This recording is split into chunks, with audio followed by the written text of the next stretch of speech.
Support for the Bittersweet Life comes from our listeners. This show would not exist if not for the social and financial support of people who listen and love it. If you can pitch in, throw a few nickels in the hat, please do. You can find links to donate in the show notes. Help us pay the bills and keep this show going.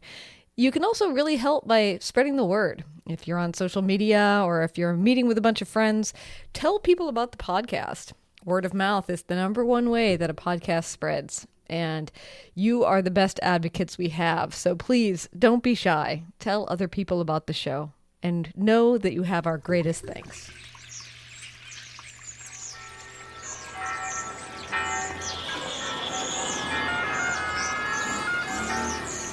Welcome to Rome. This is The Bittersweet Life with Katy Sewell and Tiffany Parks. Hello, this is The Bittersweet Life. I'm Katy Sewell. We're doing something a little different than usual today. A number of weeks ago, I had the privilege of interviewing Patric Gagne, a self-proclaimed sociopath. You may have seen an interview with her in the New York Times titled, "What It's Like to Be a Sociopath," where she said, "Just because I don't care about you doesn't mean I want to cause you more pain."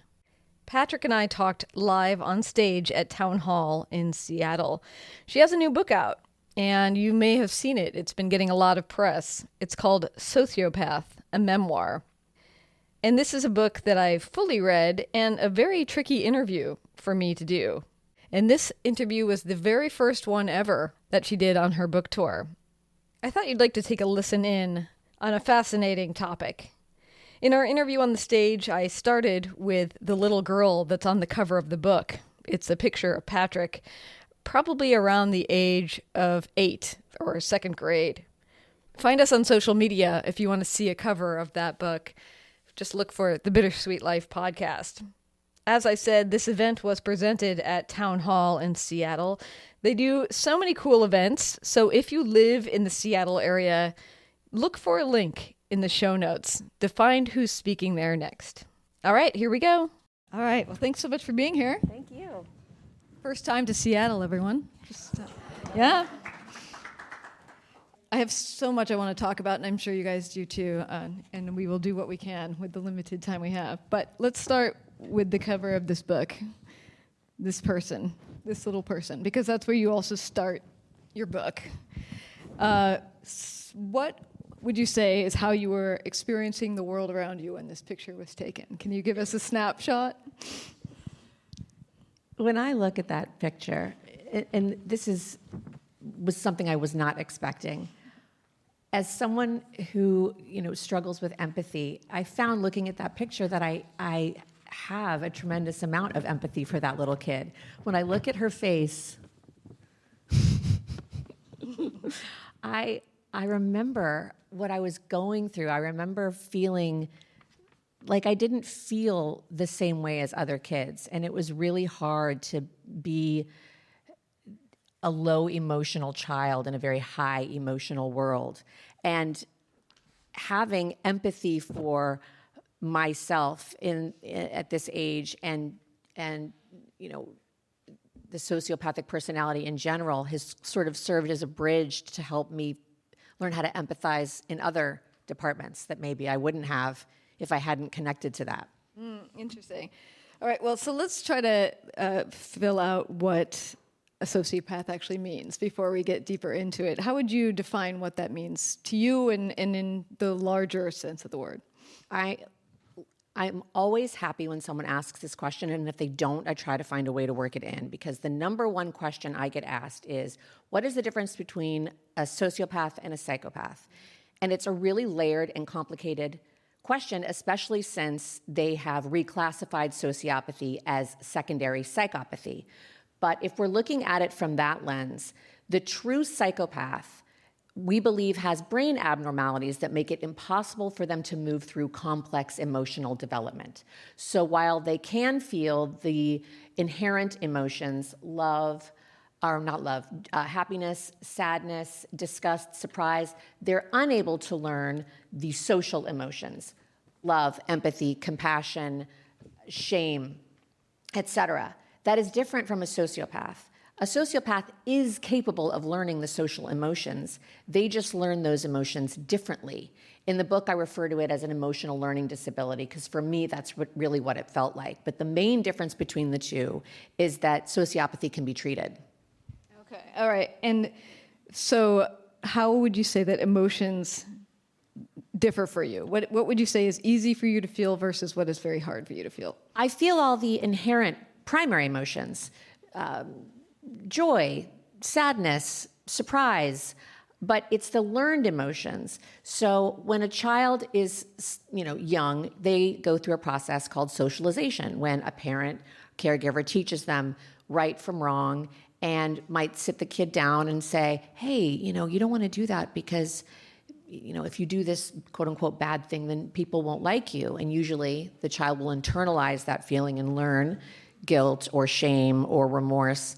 And I didn't have that reaction. When I got that lesson in socialization, it was sort of like, okay, but I learned really quickly that other kids did not have this problem. So when I was very young, I figured out, not only am I different from other kids, but I need to conceal this difference because when people understand this about me, they start treating me differently. So as a child, sociopaths learn to hide their personality type, out of necessity. It's a coping mechanism. But if left untreated, that coping mechanism turns into a lifestyle. Mm-hmm.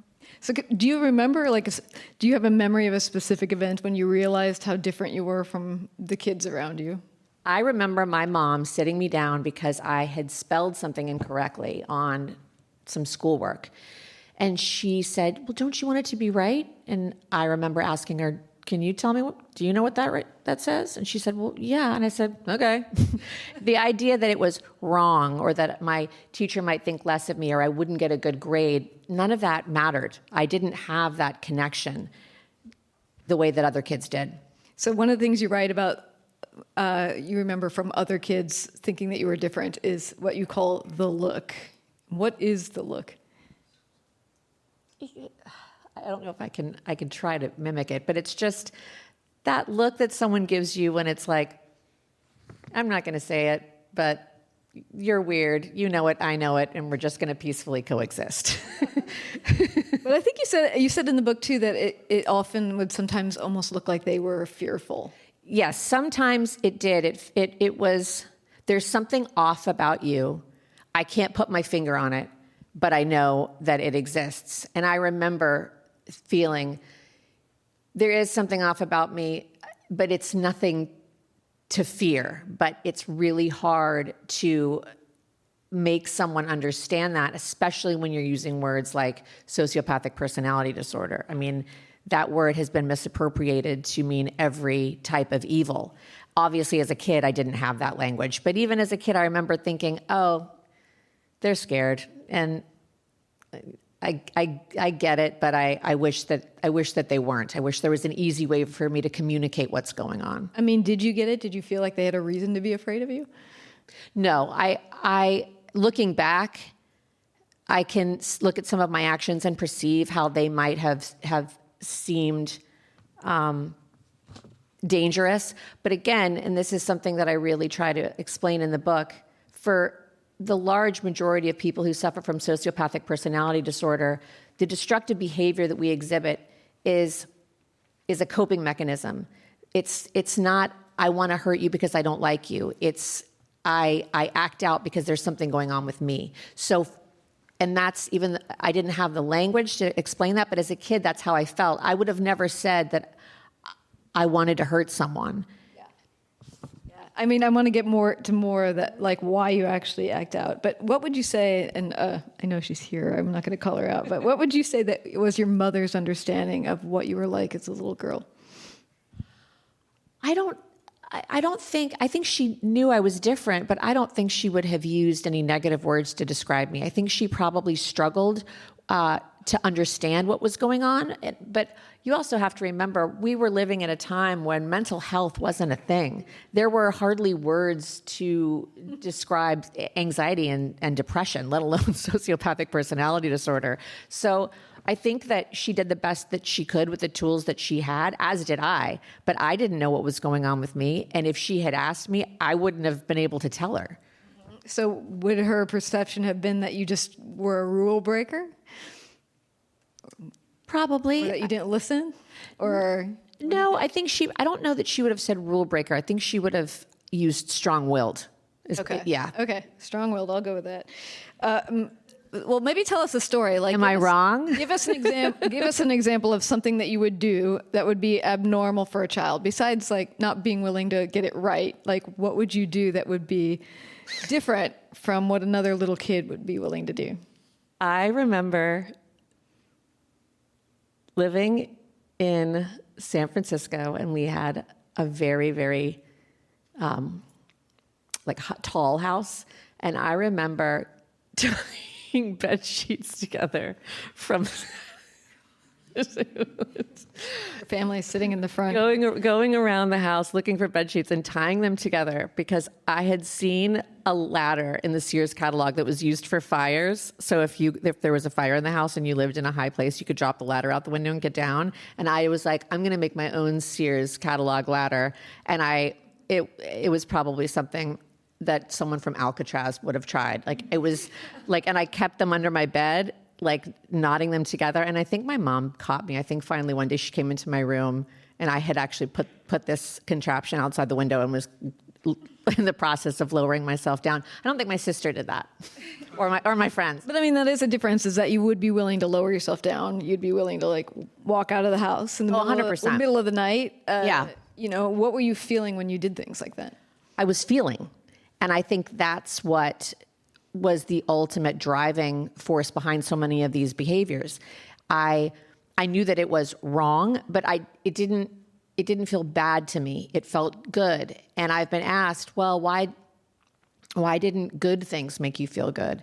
And my response to that is, so many of the pro-social actions are rooted in praise, are rooted in that pat on the head, that gold star. Those things didn't matter to me. So it was the destructive behavior, the bad acts that gave me that jolt that I was evidently seeking. But it's interesting because if you got in trouble for those bad behaviors, did that give you any kind of response? Like, is that just the same as getting a pat on the head? No, I remember getting into trouble, and my feeling was, I wish I didn't have to do these things. It felt like that. It was like, I didn't necessarily want to do these things. It felt very much like a compulsion. So when I would get in trouble for them, I would agree. Like, I agree that I should get in trouble to this. I just wish that the consequence made me stop. But it didn't, because it always felt like a compulsive action. Yeah. Okay. Well, let's try to get at like what that is. One of the things that you describe is that your brain has a suffocating apathy. It's something that you mentioned. Why is apathy destructive? It's not. And that's what I came to understand once I got older. There's nothing wrong with apathy. What I was reacting to for the longest time was the understanding that once people discovered that I was feeling apathetic, that I would be labeled or I would be othered, and that I wouldn't have access to the things in life that I knew I wanted. So the apathy itself wasn't the issue. And ultimately, that's what enabled me to redirect my destructive behavior, because once I understood what was causing these compulsions, I didn't feel the need to engage in them. I was able to say, yeah, I do feel apathy, and I don't need to force a feeling because it's okay. I don't need to be like everybody else. And if I'm othered, that's okay too. But as a kid, I didn't know that. I just knew I'm not like these other kids. No one can find out about it. So I'm going to do my best to give myself these jolts of feelings so that I am, I perceived as normal. Yeah. So let's talk about that building too, because it's another thing you describe in the book as a building pressure. It's a pressure that as you're growing up, you describe it as like you need to do something bad so that you don't do something worse. Can you illustrate what that's like for you? Yeah, I remember early on, it was this feeling of, I don't feel anything and you need to do something. You need to do something to feel. And the longer I waited, the more that urge to act out became. And I have read research studies and on eating disorders, particularly bulimia, and I resonated with that experience where it's a binging and purging thing. And it was similar to my behavior, where the longer I would go not acting out, the more I would feel the need to act out. So what I sort of teased out in college was, well, wait a second. Rather than waiting for the pressure to become unbearable, how about I just do little small things? And I referred to it as my prescription, these behavioral prescriptions. I wanted to keep them small but regular so that I never got to this place where I felt like I was out of control. So give us an example of what's something little that would stop something bigger. Give us the contrast of what would you actually do versus what you would think about doing? It wasn't, that's the thing. I never thought, it wasn't something I would think about doing. It was compulsive. So an urge would just come over me, like kick over this table or shove the person in line in front of me. But I noticed that those feelings lessened when I engaged in smaller but more frequent acts. And one of the things I talk about in the book is going into people's homes when they were at work. And just the act of being in a space where I knew I wasn't supposed to be really neutralized those compulsive feelings. And I was really disciplined about it. I never took anything. I never disturbed anything. I just existed where I knew I wasn't supposed to exist. Mm-hmm. And then I left. And I noticed that my behavior, I felt what I perceive as normal. I was able to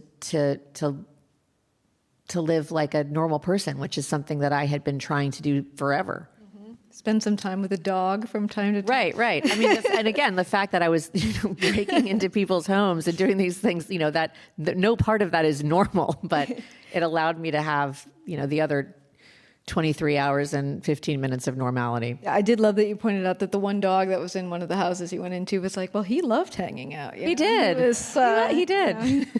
He liked the company.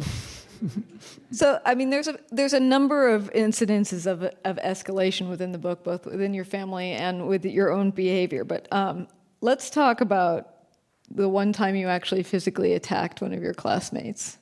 So who was Sid? She was this little girl that lived not too far from us, and I mean, we weren't close. We weren't not close. She was just a kid from the neighborhood. Mm-hmm. And so what did you do? How did you two end up in a conflict with each other? Well, she wasn't my favorite, but that's not what it was. And I want to be really clear about that. It could have been anyone standing next to me that day. It wasn't the person. It was this pressure that I had been experiencing, this inner stress of unchecked apathy, and it had been building, and nothing that I had done had alleviated any of the pressure. And this little girl was just standing next to me, and she just happened to be getting on my nerves. But again, I didn't love this little girl, but it really could have been anybody. Mm-hmm. And I just remember wanting her to be quiet. And so I grabbed a pencil and stabbed her with it. And it was not something that resonated. I knew it was wrong, but it wasn't something that resonated to me as guilt. Again, to your previous question, I felt sad that it had happened, that I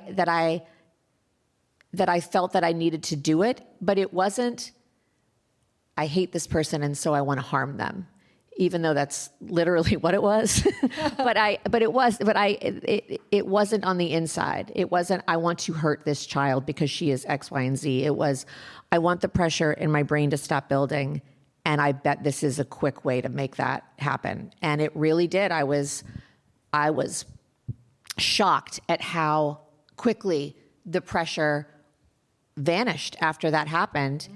And not only did the pressure vanish, but I felt almost a euphoric reaction to it, which registered later as problematic, to say the least. Yeah, I mean, that was what I was going to ask, is how does it affect you to know that doing something like this brings you so much peace inside and so much sort of, I don't know, euphoria is a great, it's because it's not joy, but yeah. No, elation. It's not joy. It's elation. It's relief, because it's like, oh, the pressure's gone. It's a high, but again, it's not a high based on what I did. It's a high based on, oh, isn't it so nice to have this giant weight off of me? Mm-hmm. And again, that is something that I don't think is discussed when it comes to disorders of aggression.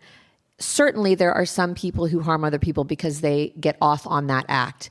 But there are so many other people who engage in destructive behavior because there is something going on with them and they're trying to make their inner turmoil evaporate. Yeah. I mean, I think let's talk, like, step to the side for just a second though and talk about like some of the social messages that we all get about sociopathy in day-to-day life. Okay, so I mean, you saying that description is probably what some people who are big true crime fans would think, like, oh yeah, some of these people kill people because that it makes them feel exactly what you're describing. Like they kill somebody and then the pressure's off, or you know, I don't know. We even talk about sociopaths in casual ways now, where we're like, oh, my boss is such a sociopath, you know, oh, I went on this terrible date, you know, or, I mean, there's enough in there that makes it like sociopath equals something to be feared because of, you know, this aspect of like a story you just told. I mean, but what do you make of all that? Like that messaging that goes along with this particular diagnosis? I think to a certain extent it's earned. You know, there are people who have sociopathic personality who have committed atrocious crimes, but there are also narcissists who have done this. There are also people suffering from bipolar and borderline personality disorders who have done this. I think that old adage, if it bleeds, it leads. Mm. So the sociopathic personality has been defined by a very small percentage of the individuals who are suffering from it. So the sociopaths who the Ted Bundy example, for example, they comprise, I think the last time I checked, it was 0.01% of the population. Mm-hmm. And yet they've come to represent the totality of a disorder that affects roughly 5% of the population. And that's what's staggering to me. It's not that those types of sociopaths don't exist, because they do. It's just that collectively, that is so rare. Meanwhile, there are millions of other people who have sociopathic personality disorder who cannot receive treatment, who cannot get the help that they need because they have been marginalized by this very, very small percentage of people who have come to define the disorder. Do you find that people do react in fear if they are just meeting you and you're like, I'm a sociopath? Never. Okay. Isn't that interesting? Like, how do they? What is the response? They smile. They smile. Yep. And I really think it's because darkness to a certain extent is relatable, and people like the idea of being able to sit with somebody with whom they can share their deepest, darkest secrets, know that they won't be judged, know that they'll be heard.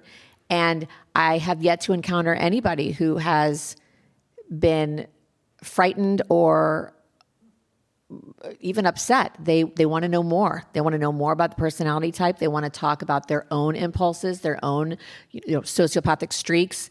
And that's always been really validating for me, because I think that most people, if they understood that not every sociopath was a Ted Bundy serial killer, I think that more people who were suffering from that disorder would feel comfortable coming forward and getting the help that they need. Mm-hmm. Well, I mean, you definitely do get the sense in reading your book that you are almost like all isolated islands, even though it's what you say is a big percentage of the population. 5%. So that's roughly the same percentage as people suffering from depressive disorders. And yet you can walk into any bookstore and you're going to find dozens of books on depression, how to treat it, how to live with someone who's coping with it, how to, what support groups can be accessed for it. And yet the only thing you will find on sociopathy is how to spot one, how to run from one, how to protect yourself from one. And I can't think of another personality type that has that. I mean, it's astonishing to me that's where we are. I mean, you were saying when you were even interested in this in college and trying to study it, that you couldn't even find it in a dictionary at that point. I couldn't. And it's funny, I still have that dictionary that because every once in a while I'll second guess myself. Like, is it really not in there? Did I miss it? Like, what about, no, it's definitely not. Interesting. Well, okay. So as a girl of 11, you get the chance to go visit a prison, and you're introduced to the concept of a sociopath. And I love that you ask the person you're meeting with there, do all sociopaths end up in jail? And what was the answer that you got? Unless they're really smart, he said. And he said it kind of offhand. It wasn't, like a TED talk on it. He was, a graveyard shifts correctional officer who, and by the way, that has to be the most fascinating, type of a person. I could have spent, the rest of my life chatting to that guy about everything he saw and observed. But yeah, it was just an offhand comment. Yeah. You had never heard of a sociopath at that point, but did it, or had you? You're only 11, but does it somehow change anything for you? Well, I'd probably come across it at some point, but no, that was really the first time that I understood what it was. And again, it was this gentleman's description of the people that were in his prison, that they don't feel bad about the things that they do, and they don't learn from their mistakes. So they keep doing the same stuff over and over again. And I remember thinking, well, I'm going to be one of the smart ones. I don't want to end up in jail. But ultimately, there were times when I got older that I found myself almost envious of the men in the prison, in the sense that they were confined and therefore unable to act out on their compulsions.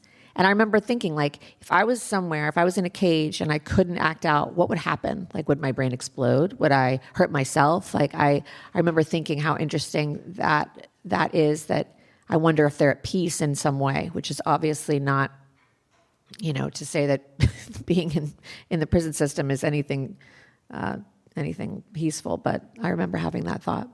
Do you have a sense of how often you were doing something that you shouldn't be doing?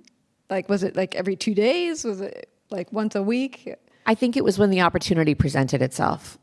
Again, once I got older and I sort of put myself on a routine, that was different. But I think when I was a kid, if I remember, it was just anytime I saw an opportunity, it's almost like I wanted to get ahead of it. For instance, in the book, when you are at a sleepover and you realize everybody's asleep right now, and I'm the only one still up. Mm-hmm. And then what happens in your head? I just remember, it was, and I can't remember whether I get into this in the book, but I remember feeling that I didn't want to be there anymore and that I just wanted to go home. But I also remember feeling, I wish that I could just go to sleep. I wish that I didn't I know I'm going to get up. I know I'm going to walk home. I know I'm going to walk through the neighborhood in the middle of the night, but wouldn't it be nice to just fall asleep like all these other normal kids and just be normal? Mm-hmm. Ultimately, I wasn't and didn't. I chose to walk home in the middle of the night, and I enjoyed doing it. But I remember having often that those conflicting thoughts of, again, I don't particularly want to do this, but the opportunity's here, so I'm gonna do it. But also, God, wouldn't it be nice to just be normal? Yeah. So we talked a little bit about the negatives, but I was curious, in your opinion. So you were saying that you feel it's the social emotions that are harder, the ones that are jealousy, guilt, shame, what else? Empathy, remorse, love, interest. So those emotions, do you feel like there's a benefit to not feeling those things? In some cases, 100%. I mean, I'm married to an Italian Catholic. And there's not a day that goes by that I'm not saying, whew, glad I don't have any of that stuff. And I think to a large extent, guilt is a helpful construct, but it's also extremely harmful. I have friends who are positively crippled by guilt and shame and that just endless spiral of people pleasing and what people think. And I do not suffer from that. And I am very grateful that I was spared that burden. So when you're watching people who do experience these emotions, does it just feel ridiculous? Or, does it? I'm kind of wondering, like, what is your perception of other people? It's like a math problem that you can't solve, So it's not. There's not a judgment of this is ridiculous. It's just like, why don't you just not care? Like It's not something that registers that way. Like I don't get that, And I try to understand it, and I have a cognitive understanding of it, I think, but I can't relate to that. Mm-hmm. And certainly I can't relate to the idea of my actions being influenced negatively as a result of that. Mm. But they can't understand the way I deal with things either. Yeah. Well, let's talk about love, since you brought David up. David, he's your first boyfriend, and he's also the person you eventually end up marrying. He's, from what I understood in the book, kind of the first person that's not in your family, that you're just 100% honest with about who you are. Why do you think you were honest with him about it? Because he gave me the space to be honest. And I think that's, I've had people ask, well, the way you met David and the way that you related and developed feelings for him seems really normal. And I would agree. I think it was a very normal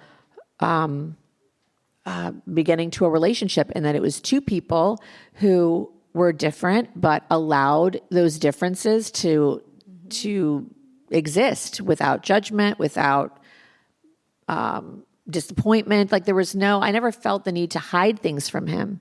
And again, my whole life I'd been sort of, ducking and dodging, but with him, it was like, oh, I don't have to do that. I can just say, I want to steal that, or I want to do this. And he might suggest I not do it, but I wasn't going to get the look from him. And that was a very safe place. Do you have any sense why he was like that? Why he was like, oh yeah, maybe don't steal that, but okay. I think because he was young and probably just, wanting to be cool and impress this girl that, it's just like anybody. Like when you meet somebody new, you might say you like something that you don't really like, or be okay with something that you might not really be okay with. If I had knowing him now, it's like, oh, you're so full of shit. I mean, and like you have this real sense that he accepts you for who you are. And like, what was that like for you after feeling like you had to try to blend in with all these other people to fit in? Oh my God, it's the best feeling ever. I mean, look, I think people talk a lot about the sociopathic mask, and that, it's this sort of the front-facing persona that people with my personality type feel they have to wear. But I think it's also very relatable. Everybody has that persona that they have to put on, whether they're at work or in places where they can't just be themselves.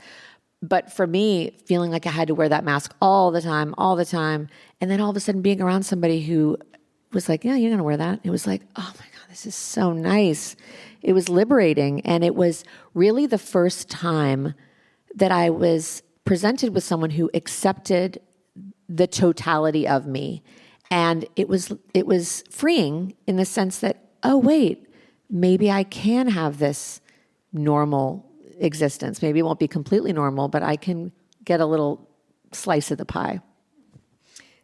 It's interesting because when you talk about love, there's one part, you guys come and go. Obviously, you met when you were very young, and you don't get married at 15. So We didn't?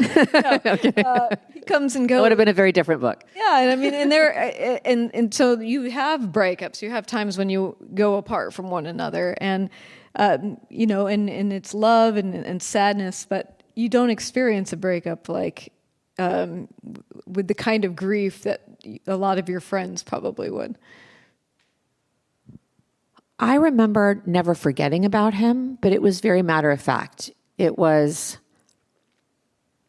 and I can't remember whether I touch on this in the book, but I remember when I met him thinking, and I even went home and wrote it in my journal, I met the man I'm going to marry today.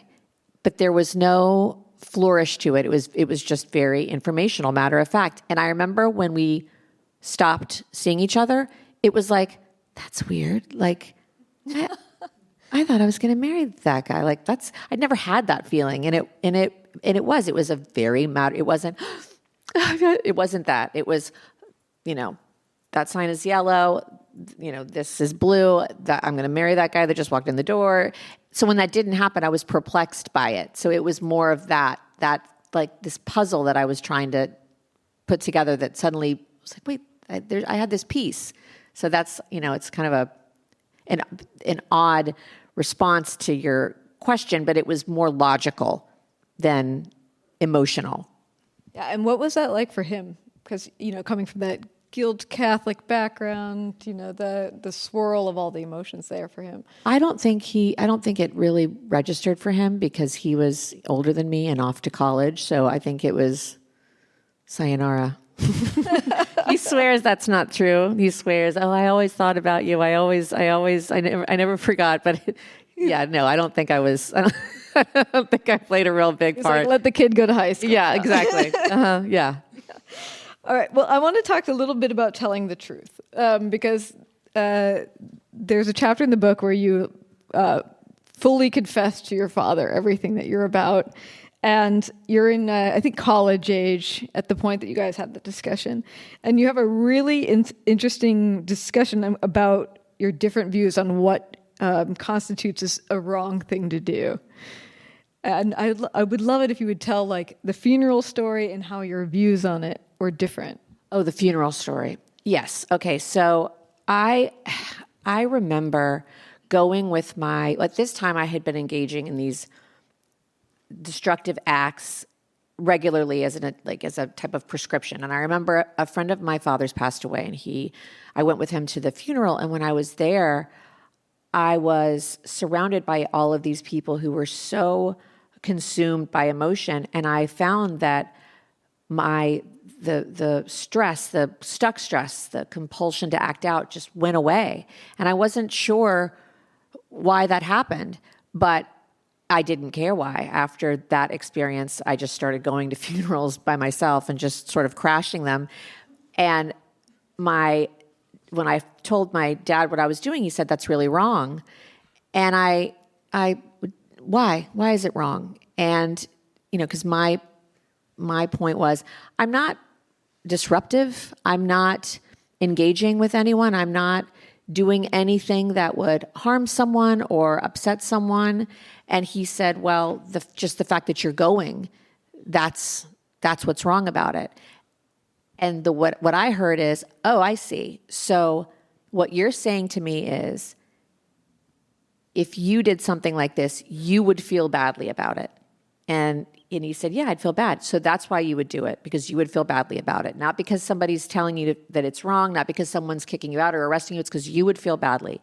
He said, yes, I don't have that. So without that, I don't have that shame is what I think he was describing. Mm-hmm. You're telling me that it's bad because you feel badly when you do it. That's not something that I have. So, and his response is, how would you feel if something happened to me and some rando showed up at my funeral because they were trying to, get a dose of emotion? And I spoke honestly and said, I would have no problem with it. And he's like, well, most people don't feel that way. And I understood that. But again, it was a cognitive understanding.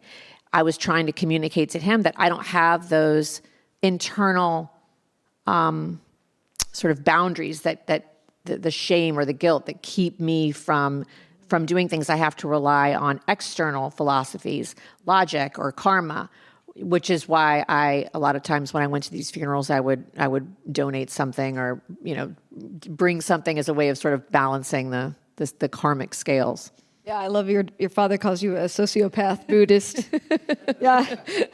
And your therapist also describes you as an empathy-seeking sociopath. Did you agree with her assessment of you? Well, she said, oh, that's right. Yes, that's right. She was pointing out that when I looked across the park, when I looked across the street, there was a park across from her office where a couple dozen people had walked. They were walking through the grass, and I was like, 1 in 25. That's what the prevalence is roughly, and she pointed out that matters to you because you're looking for somebody to see you. You're looking for someone to identify with you, which is empathy to a certain extent. You're looking for someone to empathize with your experience.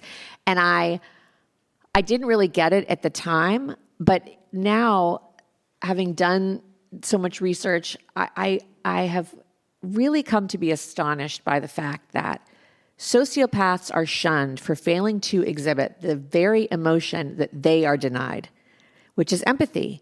And again, empathy is a learned emotion. Children are exposed to it mostly through modeling. So how can a child whose emotional experience has never aligned with empathy, how can that child be expected to emote it? And there's so much research that says that early intervention is so effective when it comes to this personality type, and that the most important type of intervention is socialization. Sociopaths don't learn how to internalize the social emotions like quote unquote normal kids, but they can learn it. They just need to learn it differently. So I don't want to give away the whole journey about how you come to be who you are today, but I mean, you eventually sort of set a goal that you will, stop making healthy choices. You will make healthy choices for yourself, not for your mom or for David. What is the difference in that approach for you when you decide it's got to be about me in this? I think it's really what it would be like for anyone who wants to make a decision that sticks. I have a friend who suffers from addiction, and he said I had to do it for myself. And I remember hearing him say that and thinking, oh yeah, I get what you mean. Because if you are always relying on external, be it validators or pressures, one by one, those are going to fall. They're going to fade. You have to want something for yourself in order for it to stick. And ultimately, that's what I wanted. I didn't want to course correct because David told me so, or my mom or my friends. I wanted to do it because I made the decision that I wanted to be authentic to who I was, and I wanted those decisions to be a reflection of that authenticity. Well, and you also wanted to be a person who liked who you were. Well, yeah. Well, I think I probably always did, but I didn't. But it really wasn't until I had a full understanding of what was going on with me that I could advocate for myself, that I could say, okay, this is my personality type. This is why I do the things that I do. This is why I'm going to stop doing those things, and to hell with it. Mm-hmm. So why did you want to write this book? I really wanted people like me to feel seen, because I know that there are people living on the periphery, parents struggling with their kids, people struggling with their partners. And this book to me was a bridge to them, to show that not all sociopaths are created equal. You can be sociopathic and educated. You can be sociopathic and married. You can be sociopathic and successful at your job, which really flies in the face of a lot of what pop culture has decided is possible for the sociopathic personality. Okay. I thought this was interesting too. You're right. Normal people act out when their emotions become too stressful. Sociopaths act out when their lack of emotion becomes too stressful. Yeah, that's really, that's a It's brilliant writing right there. it's just a really great summary of what it is. And if you are someone who is emotional and you find and you catch yourself acting out in those times of high emotion, high stress, you can recognize it in the moment and go, you know what? I'm not going to do this. I'm just having a hard day. I'm going to redirect. It's the exact same with disorders of, aggressive disorders. Okay. I understand exactly why this is happening, so I'm going to redirect. Thank you so much for coming. Thank you so much. This was great. Yes. We here at The Bittersweet Life would like to thank Town Hall Seattle for presenting Patric Gagne and for inviting me to be the moderator. And of course, for sharing this recording so our listeners could hear it. I hope you enjoyed this different look at a personality type we've all heard much about, at least when it comes to crime thrillers and true crime podcasts. Maybe this will make you look at things a little differently as you walk around the world today. And until next time, this is The Bittersweet Life. I'm Katy Sewell. Talk to you next week. Bye. Tiffany here, popping in to share with you a little slice of what it's going to be like on our Rome listener trip this coming October 2024. We're so excited to share our version of Rome with you, our secret, beautiful, and curated aspect of Rome that Katy and I have come to love over the years. We want to share that with you guys because, quite frankly, there's nothing else like it. You're going to be waking up to the sound of birds chirping in the courtyard, the beautiful, lush, flowering courtyard right outside your window. You'll be staying at the Hotel Donna Camilla Savelli, which is a gorgeous early 17th century restored monastery designed by one of the greatest architects of all time, Francesco Borromini. You can have your breakfast in that lush, flowering courtyard with a little bubbling fountain in the background, sipping a cappuccino, having a warm, piping hot cornetto right out of the oven, and all sorts of other yummy treats. And then you'll be meeting up with Katy and myself and the rest of our very, very intimate group. Remember, this is just a very small, select group. We're going to have 10 rooms, and we're capping it at that, 2 people maximum per room. And we'll be heading out into the city, mostly on foot. We'll be exploring and sharing with you some of those things that we have discovered, some things that we are extremely passionate about, and quite frankly, some things that most Romans have never even heard of, much less seen.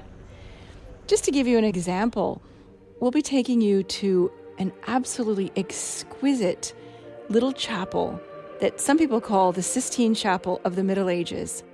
So beautiful and so little known that when I took my father-in-law there this past summer, and he has lived in Rome for almost his entire life, at least 40 years, he had never even heard of this place, much less seen it.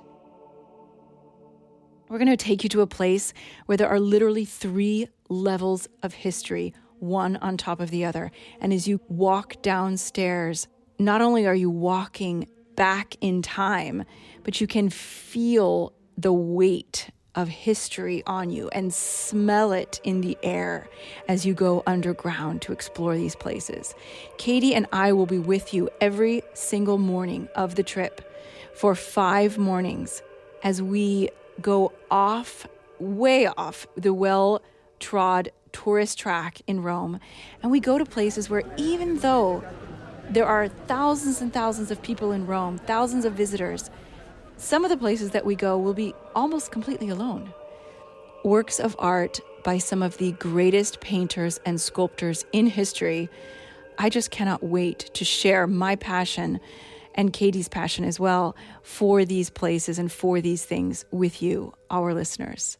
So if that sounds like something that you'd like to do, if you want to escape from the mundane day-to-day for a delightful week, a magical week in early October of 2024, then get in touch with us The exact dates are the 6th to the 12th of October, 2024. Email us if you'd like more information. You can write to bittersweetlifepodcast@gmail.com. That's bittersweetlifepodcast@gmail.com. We hope to hear from you, and we hope to see you in Rome in October.